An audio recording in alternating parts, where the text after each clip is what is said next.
world has placed on each gender is rather limiting. Um, though I present as a woman, I should be able to express all of the God that's within me.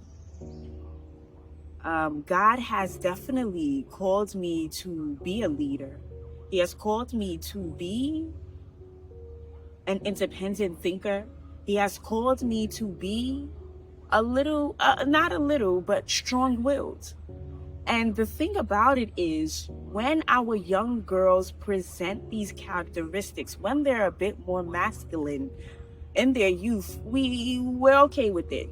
You know, we don't fight them too much. We'll fight more so the males that present feminine characteristics. They get that fight worse.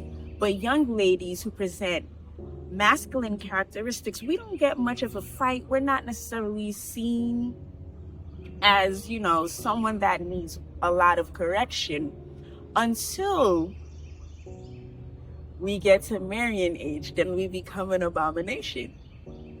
And it's very interesting because the very characteristics that have led you to be who you are and operate as you have been called to operate in this new season is now an abomination.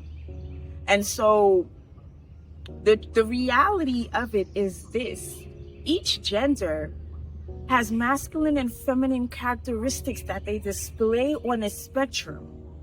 And we should all be freely given that opportunity to do so.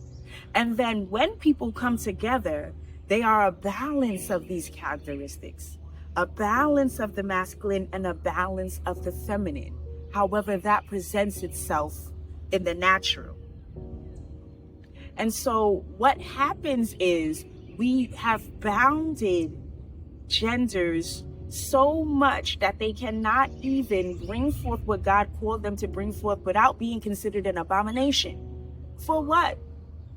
We must remember that God is spirit, and all those who desire to control the expression are the ones that are the abomination, are the ones that need their tables to be flipped over.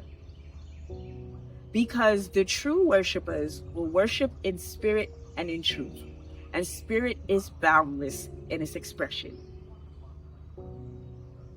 So all the things we have placed on this earth to bind every being is coming crumbling down. And again, we must be able to recognize this as a God, a spirit. The world has bounded us too long. It's time for true worship.